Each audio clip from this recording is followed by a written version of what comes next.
Hi guys, good afternoon. कैसे हो आप लोग? मैं बिल्कुल ठीक हूँ। तो हम आप लोगों को फूड एंड न्यूट्रिशन का पेय पदार्थ चैप्टर कंप्लीट करवा दिए थे। उसमें कार्बोनेटेड, नॉन कार्बोनेटेड मतलब फलों से बने पेय पदार्थ एंड अल्कोहलिक पेय पदार्थ, 4 प्रकार के पेय पदार्थ थे जिसके बारे में मैंने आपको पूरा क्लियर किया। उसमें मैंने आपको बताया जो कार्बोनेटेड पेय पदार्थ होते हैं तो उन्हें कार्बोनेटेड क्यों कहते हैं, क्योंकि उसमें क्या करते हैं, प्रिजर्वेशन के लिए और झाग के लिए क्या डालते हैं, तो CO2 डालते हैं, जिसकी पहचान ऐसे की जाती है कि जब आप कार्बोनेटेड पेय पदार्थ जैसे कोका कोला, लिम्का, ये सब चीज़ें आप खोलते हो जब उसका ढक्कन मतलब पीने के लिए, तो उसमें एक झाग सा उठता है और बुलबुले उठते हैं। यही क्या होती है, उसकी पहचान होती है। तो उसको क्यों डाला जाता है, एक तरफ से प्रिजर्वेशन के लिए डाला जाता है कि मतलब इस पेय पदार्थ का सिद्धांत है, उसमें प्रिजर्वेशन के लिए उसको डाला जाता है। कार्बोनेटेड पेय पदार्थ के लिए का CO2 मिलाया था, कितना मिलाया था, 14.5 ग्राम प्रति लीटर मिलाया जाता है। फिर सेकेंड नंबर आ रहा था इसमें कलर, तो प्राकृतिक और कृत्रिम दोनों प्रकार के कलर का उपयोग किया था, और ब्राउन कलर के लिए कैरामेल डाला जाता है। ठीक है, ये चीज़ें मैंने बता दी थी आपको। फिर उसमें एक संगठन था, तो उसमें था चीनी मिठास के लिए सुक्रोज की चाशनी और सैकरीन और शक्कर यूज़ किया जा रहा था। फिर उसके बाद आया था कलर, तो आपको मैंने बता दिया। फिर नेक्स्ट नंबर कार्बोनेटेड पेय पदार्थ, कार्बोनेट मतलब CO2 मिलाया जा रहा था, ये हो गया। नेक्स्ट था आपका सोडियम बेंजोएट मिलाया जाता है। मुख्य रूप से क्या होता है, उसके परीक्षण मतलब परिरक्षण के लिए मिलाया जाता है। नेक्स्ट होता है जल, जिसकी मात्रा सबसे ज़्यादा होती है 92 से 95%। ये हो गया था आपका कार्बोनेटेड पेय पदार्थ। नेक्स्ट नंबर आता है, इसके अंतर्गत क्या क्या आते थे, तो एक फ्लेवर्ड आता है, एक नॉन फ्लेवर्ड आता है। तो एक फ्लेवर्ड में आप कह सकते हो जिसके अंतर्गत आपको जैसे मैंगो फ्लेवर, ऑरेंज फ्लेवर, लीची फ्लेवर, गुआवा फ्लेवर, अनेक प्रकार के फ्लेवर के जूस मिलते हैं, तो उसमें उसके अकॉर्डिंग रंग भी होता है और टेस्ट भी होता है। और नेक्स्ट नंबर था आपका जो मतलब इसका मतलब कह सकते हैं नॉट फ्लेवर्ड था, तो उसमें जो है कि आपके मतलब सोडा जिसे कहते हैं ना, क्या बोलते हैं, सॉफ्ट ड्रिंक जिसे कहते हैं, वो उसके अंतर्गत आता। नेक्स्ट आ रहा था आपका नॉन कार्बोनेटेड, जिसके अंतर्गत कॉफ़ी था, कोको था और क्या था, चाय थी। चाय के बारे में मैंने आपको बताया था, सर्वाधिक लोकप्रिय है, लोग मतलब बहुत ज़्यादा चाय का सेवन करते हैं भारत में, तो मतलब स्पेशली तौर से। तो आपको चाय का मैंने बताया था, ये एक काली चाय होती है, एक ग्रीन होती है और एक कौन होती है, ओंगलांग टी होती है। तो आपको मैंने ग्रीन टी के बारे में बताया था कि इन पत्तियों को डायरेक्ट क्या किया था, पत्तियों को तोड़ा जाता है। एक प्रोसेस का मैंने वीडियो भी आपको भेजा था। तो पत्तियों को तोड़ा जा रहा था, उसके बाद इसको ड्रायर के सामने क्या कहता है, सुखा दिया जा रहा था। ठीक है, और उन पत्तियों को क्या क्या होता है, ये काफ़ी उपयोगी होती हैं, मतलब ये एंटीऑक्सीडेंट होती हैं, ये आपकी मेटाबॉलिज्म को बढ़ाती हैं, आपका वेट लूज़ करने में ये सहायक होती है। ठीक है, ये हो गया। और फिर एक नंबर फिर आता था ब्लैक टी। तो ब्लैक टी जो था वो उन पत्तियों पे फर्मेंटेड की क्रिया मतलब खमीरीकरण कराया। पत्तियों को तोड़ने के बाद क्या किया जाता है, उस पर खमीरीकरण का प्रोसेस किया जाता है, और उसको तांबे के ट्रे में रख के, ये चीज़ मैंने आपको भेजी थी वीडियो, आप उस वीडियो को जरूर देखना। तांबे के ट्रे में सुखाया जा रहा था, तो वैसे वो तैयार हो रही थी। तो वो क्या थी, इससे कम उपयोगी, मतलब इससे कम उसमें न्यूट्रिएंट वैल्यू थी, मतलब न्यूट्रिएंट वैल्यू तो होती ही नहीं है, मतलब गुड़ में इससे थोड़ी कम थी। फिर जो ये ओलोंग टी आती है, दोनों के बीच में होती है, क्योंकि इसमें क्या होता है, ये होती है कि इसमें दोनों की क्वालिटी थोड़ी थोड़ी होती है। इसको अर्ध खमीरीकरण प्रोसेस के द्वारा इसको बनाया जाता है। फिर इसका लिया जाता है, इसमें पाया क्या जाता है, तो इसमें आपको मैंने बताया था कि रेसे पाए जाते थे, फाइबर जो सबसे ज़्यादा, क्योंकि ये प्लांट बेस है, तो इसमें 27% फाइबर पाए जा रहे थे। उसके बाद जो है कि इसमें आपको 17.2% प्रोटीन मिल रहा था। आपको मैंने बताया था कि कैफीन है और टैनिन था, तो टैनिन को 14 से कर दिया था, तो 14% टैनिन मिल रहा था। कैफीन 4 से 6% था, और खनिज लवण 4 से 5% था। यही इसका पूरा संगठन था। नेक्स्ट आ रहा था कॉफ़ी।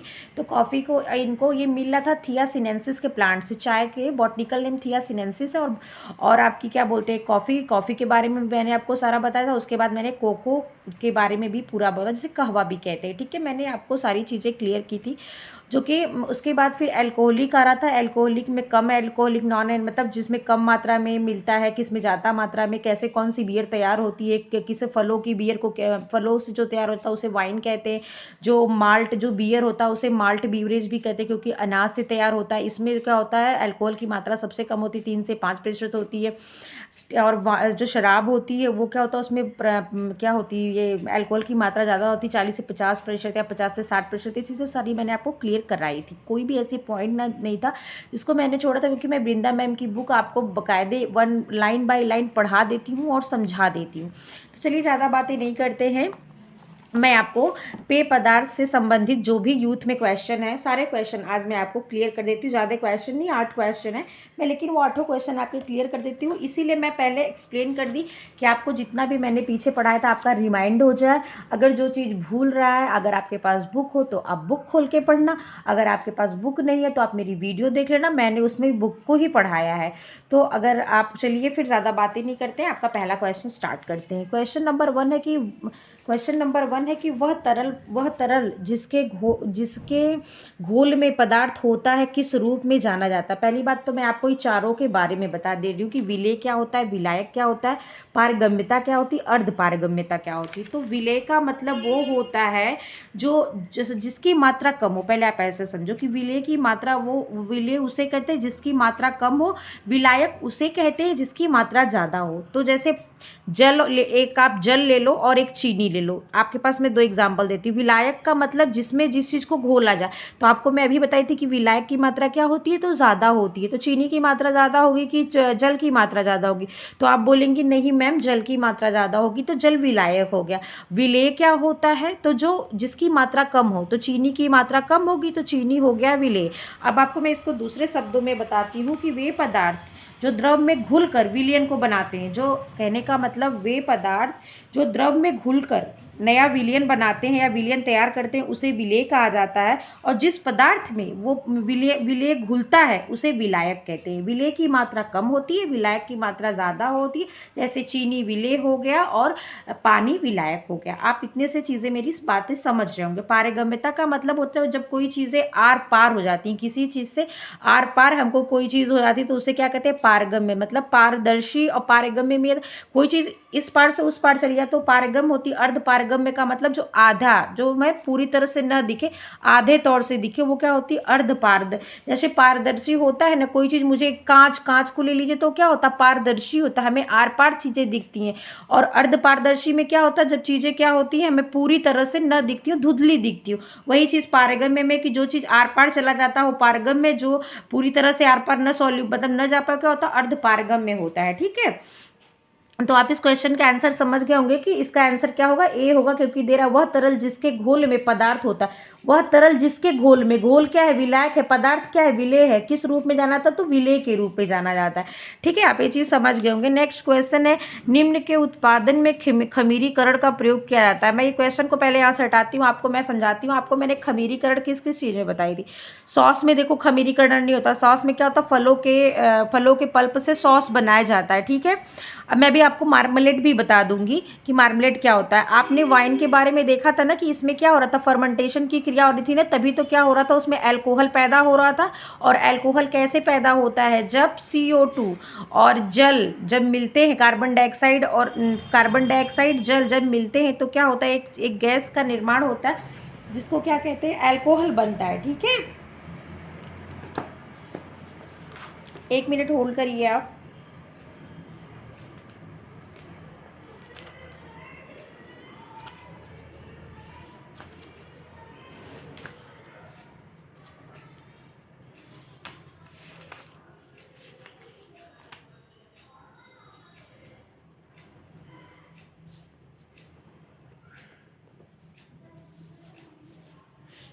तो क्वेश्चन कहा था कि मैं बताई थी कि निम्न उत्पादन में खमीरीकरण का उपयोग होता है। तो आपको मैं बताई थी जब आपका खमीरीकरण होता है तो क्या क्या बनता है, जब फर्मेंटेशन की क्रिया करते हो तो उस फर्मेंटेशन की क्रिया इसलिए की जाती है। देखिए उसमें 3 चीज़ें, एक तो आपको अल्कोहल मिलता है, एक तो आपको कार्बन डाइऑक्साइड CO2 मिलता है, और आपको एक जल मिलता है।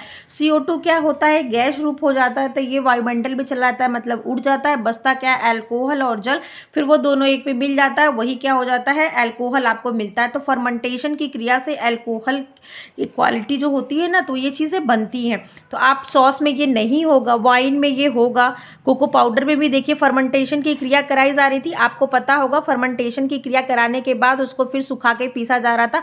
फर्मेंटेशन क्रिया कराने से जो उसमें कॉफ़ी का गुड़ था, कड़वापन क्या हो रहा था, बढ़ जा रहा था। आप ये चीज़ें याद करिएगा, मेरी या तो पिछली वीडियो देख लीजिएगा, आपका तैयार हो जाएगा। तो कोको होगा। मार्मलेट में भी मैं आपको समझाती हूँ, चीज़ इसमें दिया हुआ है तो ये चीज़ में मार्मलेट क्या होता है, ये जो जैम जेली होता है ना, यही मार्मलेट को भी जैम जेली की श्रेणी में ही रखा जाता है। और मैं आपको आपके ज्ञान के लिए बता देती हूँ कि मार्मलेट किसे कहते हैं। तो आप यहाँ पे देख लीजिए, यहाँ पे दिया हुआ साफ साफ कि मार्मलेट वास्तव में जेली एवं जेम ही है, जो कि नींबू वंशीय फलों से तैयार किया। तो साइट्रिक फल, वो भी नींबू, जो लेमन की क्वालिटी होती है, लेमन होता है ना, मतलब वही नींबू वंशीय जो साइट्रिक फल होते हैं ना, उनसे ये तैयार किया। नींबू वंशी का मतलब कहने का समझ लो साइट्रिक फलों से तैयार किया जाता है। उसमें इन्हीं फलों के छिलके के टुकड़े निलंबित रहते हैं, मतलब छिलके फलों के टुकड़े रहते हैं, फलों के छिलके के टुकड़े निलंबित रहते हैं। भारत में यह पदार्थ कम लोकप्रिय है क्योंकि नींबू वंशीय फलों से बना होने के कारण थोड़ा कड़वा होता है। मार्मलेट की प्रमुखतः दो श्रेणियां हैं, जेली मार्मलेट और जेम मार्मलेट। जब फलों में जलीय रस से जेली तैयार कर उसमें छिलके निलंबित कर दिए जाते हैं तो उस पदार्थ को जेली मार्मलेट कहते हैं। फलों के गूदे से जैम तैयार कर उसमें छिलके निलंबित कर तैयार किए गए पदार्थ को जैम मार्मलेट कहते हैं। आपके ज्ञान के लिए मैंने बता दिया कि मार्मलेट क्या होता है। अब आप समझ जाना कि जेली और जेम का ही क्या है, मिश्रित है, मिश्रित रूप ही क्या है, मार्मलेट है। तो मार्मलेट तो होगा नहीं, ठीक है। तो आपका इसमें दूसरा होगा, तीसरा होगा। मेरे को ये मतलब दो चीज़ हमें पता है कि ये दूसरा होगा और तीसरा होगा। बचा चीज़ में भी फर्मेंटेशन की क्रिया हो जाती है। जब आप मक्खन को बहुत दिन तक रख देते हैं तो मक्खन में एक अजीब सी महक आती है, वो महक आती है ब्यूटराइट अम्ल के कारण, तो उसमें एसिड बनता है। तो चीज़ में भी फर्मेंटेशन की क्रिया होती है, ठीक है। सॉस में ये नहीं होती है और मार्मलेड में नहीं होती है। तो दूसरे में होती है, तीसरे में होती है और पांचवे में होती है। आपका सही आंसर हो जाएगा ये। मैं आंसर से नहीं बच्चे, इसमें आपको क्या करती हूँ, चीज़ें क्लियर करके कि एक से आपके 4 क्वेश्चन और क्लियर हो जाए। नेक्स्ट आता काली चाय के उत्पादन की प्रक्रिया के चरणों को सही क्रम में लिखे। मैं आपको ये चीज़ें इतनी बढ़िया समझाई थी कि आपका गलत ही नहीं हो सकता। सबसे पहले क्या लिखा है, कुम्हलाना। सेकंड नंबर पे लिखा है बेलन फेरना। थर्ड नंबर पे लिखा है सुखाना। चौथे नंबर पे लिखा है खमीरीकरण। पांचवें नंबर पे लिखा है मिश्रित और नेक्स्ट लिखा है श्रेणीकरण। तो आप सबसे पहले जान लीजिए कुम्हलाना क्या होता है। जैसे ही आप पत्तियों को तोड़ेंगे और पत्तियों को इकट्ठा कर देंगे, जो पत्तियां कुम्हला नहीं जाएंगी, पत्तियां कुम्हला जाएंगी। जैसे आप रख लो, जैसे तुलसी की पत्तियों को अगर आपको देखना है एग्जाम्पल, तुलसी की पत्ती तोड़ो एकदम ताज़ी, उसको जस्ट थोड़ी देर रखो, उसके बाद क्या होता है, पत्तियां जैसे कुम्हला सी जाती हैं। तो तोड़ने की प्रक्रिया को इसने कुम्हलाने से ले लिया है, यहाँ पे आप देख लो। नेक्स्ट आता है बेलन फेरना, मतलब ड्रायर यूज़ करना, सुखाने की जो प्रक्रिया होती है। ब्लैक टी की बात हो रही है और इसमें फर्मेंटेशन होगा, लेकिन ग्रीन टी में आपने देखा था ना फर्मेंटेशन की प्रक्रिया नहीं हो रही थी, इस चीज़ को याद रखना। तो फिर इसमें बेलन फेरना का मतलब क्या होता है, हल्का सा उसको क्या करना, रोज सुखाना टाइप का करना। फिर उसमें क्या होता है, खमीरीकरण करना, ठीक है। खमीरीकरण के बाद फिर सुखाना, फिर श्रेणीबद्ध करना, मतलब कि कैटेगरी में बांटना, उसके बाद ब्लेंड करना, मिश्रित करना, पैक कर देना। तो ये इस चीज़ को आप समझ रहे होंगे। इसमें आंसर बी दिया है, आप देख लो, इसमें आंसर बी दिया हुआ है। मतलब इस पहले नंबर पे पहला कुम्हलाना, दूसरे नंबर पे बेलन फेरना, तीसरे नंबर पे खमीरीकरण की प्रक्रिया करना, उसके बाद सुखाना। ये खमीरी, यहाँ पे एक चीज़ देखिए लिखा हुआ ना खमीरी, हाँ खमी सही लिखा है। खमीरीकरण की प्रक्रिया के बाद फिर इसको बढ़िया से सुखाते, फर्मेंटेशन क्रिया के बाद ही क्या होता है, वो ब्लैक, मतलब उसमें क्या होता है, क्वालिटी उसकी बढ़ जाती है, इनहेंस हो जाती है उसकी क्वालिटी में, और उसकी जो टेस्ट आता है, टेस्ट भी बदल जाता है उसका। नहीं तो उसका टेस्ट ग्रीन टी जैसा होता है ना, लेकिन नहीं होता। तो खमीरीकरण की क्रिया करते हैं, उसके बाद क्या करते हैं, फिर सुखाते हैं, ठीक है। ये चीज़ आप समझ गए होंगे, तो आपने आंसर लगा देना है बी। नेक्स्ट आपका आता है कि सबसे अधिक तीव्र मादक पदार्थ कौन सा है। तो आप देख लो, इसमें सबसे तीव्र अफीम बहुत ही तीव्र होता है। उसकी जरा सी मात्रा आप अपने नाक के पास ले जाएंगे तो तुरंत असर करना शुरू हो जाएगा, ठीक है। कोकीन जो होता है, कोकीन, मदिरा, तंबाकू, सारे ही क्या है, मादक पदार्थ ही के अंतर्गत आते हैं। लेकिन उसमें सबसे क्या है, सबसे अधिक तीव्र मादक पदार्थ कौन सा है, तो उसके अंतर्गत क्या होगा, अफीम आएगा। ये चीज़ भी मैं आपको समझाऊंगी बुक में निकाल के, क्लास 10th या 12th में दिया, 10th क्लास में मैं इस चीज़ को आपको क्लियर करूंगी बहुत बढ़िया से एक दिन। लेकिन आप यहाँ से समझ सकते हो कि तंबाकू का सेवन लोग करते, ये भी मादक पदार्थ है। मदिरा भी करते, इसमें अल्कोहल पाया था, उसमें भी अलग अलग तरीके का अल्कोहल पाया था, जैसे बियर में कम, वाइन में ज़्यादा। तो उस आधार पर कोकीन है, कोकीन भी क्या एक नशीला पदार्थ है, आप ये जानते हैं, ये ठीक है। नेक्स्ट आता है अफीम। अफीम क्या है, बहुत तीव्र ही मादक पदार्थ होता है। अफीम का प्रयोग देखेंगे आप, देखते हैं लोग अफीम ड्रग्स लेते हैं तो क्या होता है, हल्का सा, मतलब उसकी जरा सा उसका अंश जो है इतना इफेक्टिव होता है कि आपको उतने में क्या कहता है, आपको नशे से मतलब भर देता है। नशा उसमें बहुत ज़्यादा होती है, नींद आने की क्षमता बढ़ जाती है, ठीक है। ये क्या होता है, आपका न्यूरो सिस्टम जो होता है ना, उस पर इफेक्ट डालता है, मतलब आप बहुत ही ज़्यादा इफेक्टिव होता है। तंबाकू के अधिक सेवन से होता है। आप देखते हैं, पहले मैं आपको बता रही हूँ, जब आप टोबैको खरीदते हो तंबाकू, तो उस पे नीचे लिखा रहता है कि तंबाकू का सेवन ना करें, ये आपके स्वास्थ्य के लिए हानिकारक है, ये कैंसर हो सकता है। उस पर पूरा बढ़िया से इंस्ट्रक्शन में लिखा होता है। तो आपको तो सबसे पहले ये मिल गया कि कैंसर होता है, ठीक है। हृदय की धड़कन बढ़ जाती है। जब आप किसी भी प्रकार का नशीला पदार्थ लेते हैं तो क्या होता है, आपकी धड़कन क्या होती है, बढ़ जाती है, ठीक है। जब हृदय धड़कन बढ़ेगी, हृदय धड़कन बढ़ेगी कब, जब ब्लड रक्तचाप बढ़ेगा, ब्लड प्रेशर बढ़ेगा, तो हृदय की धड़कन तो ऑटोमेटिक बढ़ जाएगी। तो इससे ये रिलेट है। और ये आपको पता है कि मुख्य कैंसर होते हैं, तो उपयुक्त सभी डी सही होगा, ठीक है। चाय में पाया जाता है, मैं आपको बताई थी चाय में क्या क्या पाया था, तो कैफीन पाया जाता है, ठीक है। टैनिक एसिड पाई थी, मैंने सारा बताया था। कैफीन कितना पाया था, तो कैफीन आपको मैम बताई थी 4 से 6% पाया था। टैनिक कितना पाया था, तो टैनिक कितना पाया था, 14% पाया जा रहा था, ठीक है। तो आपको और क्या होता था, कैफीन जो होता है, कैफीन से क्या होता है, जो उसका टेस्ट आता है ना, जो स्वाद उसका होता है, ये कैफीन की वजह से होता है। टैनिक क्या होता है, ये हानिकारक पदार्थ होता है। ये क्या होता है, ये हानिकारक पदार्थ होता है, लेकिन इसीलिए दूध के साथ इसका प्रयोग करते तो कैल्शियम टैनेट बन जाता है, जो हमारी बॉडी अवशोषित नहीं करती है और वो बाहर चला जाता है, ठीक है। तो इसमें कैफीन और टैनिन तो आपको मिल रहा है, और इसमें आंसर दिया है सभी, तो आप थियोफाइलिन को छोड़ नहीं सकते हो, ठीक है। तो आपने इसलिए किस पे लगाना है, सभी को लगाना है, ठीक है। क्योंकि हमने जो बुक पढ़ी थी उसमें थियोफाइलिन नहीं था, लेकिन कैफीन और टैनिन था। इसमें दिया आंसर सभी, तो किसी एक को आप छोड़ोगे नहीं, तो आपने लगाना सभी। चाय एवं काफ़ी में मुख्यतः कैफीन नामक तत्व पाया जाता है। इसके अतिरिक्त चाय में थीन और टैनिन नामक तत्व भी पाया जाता है। कैफीन नामक तत्व तो शरीर में जाकर एसिड बनाता है, जिससे किडनी कमज़ोर होती है। किडनी के साथ क्या देता है, पाचन शक्ति पर असर पड़ता है। आप में क्या कब्ज हो जाता है, अम्ल की मात्रा बढ़ जाती है। और क्या दे रहा था, सबसे ज़्यादा असर इसका किसका होता है, तो आपकी नर्वस सिस्टम पे होता है। आपने ये चीज़ देखा था ना, तो वहाँ से आप समझ जाला। नेक्स्ट है, बियर में सुरासार अल्कोहल की कितनी मात्रा होती है, तो बियर को और किस नाम जानते हैं, तो बियर को माल्टेड बीवरेज के नाम से भी जानते हैं। इसे अनाज का पेय, मतलब पेय पदार्थ कह सकते हो, चाहे जो भी, मतलब वही माल्टेड बीवरेज कहते हैं इसको, बियर को। बियर क्या होती है, जौ से मुख्यतः बनाई जाती है, और अब तो मतलब प्रत्येक को मतलब खमीरीकरण की प्रक्रिया द्वारा बनाया जा रहा है, प्रत्येक अनाजों से, ठीक है। लेकिन इसमें क्या होती है, बियर की क्या बोलते हैं, अल्कोहल की मात्रा 3 से 5% होती है। तो 22% बहुत ज़्यादा, 40 भी बहुत ज़्यादा, और 55 भी ज़्यादा। ये सब किस में होती है, वाइन जो शर्करा होती है उसमें, सॉरी जो वाइन शराब होती है उसमें होती है। तो इसमें 3 से 5%, तो बी आंसर सही होगा। लिखा है, बियर में सुरासार 3% मात्रा में पाई जाती है। अल्कोहल को सामान्य भाषा में शराब या मदिरा कहते हैं। यह कई प्रकार की होती है। वैसे बियर को सही बोलें तो बियर हो गया, उसके बाद इसको माल्टेड बीवरेज कहते हैं। इस चीज़ को आप याद रखना। शराब या मदिरा कहते हैं, यह कई प्रकार के होते हैं, जैसे विस्की, रम, जिन, ब्रांडी, वोदका, बियर एवं ताड़ी, ठीक है।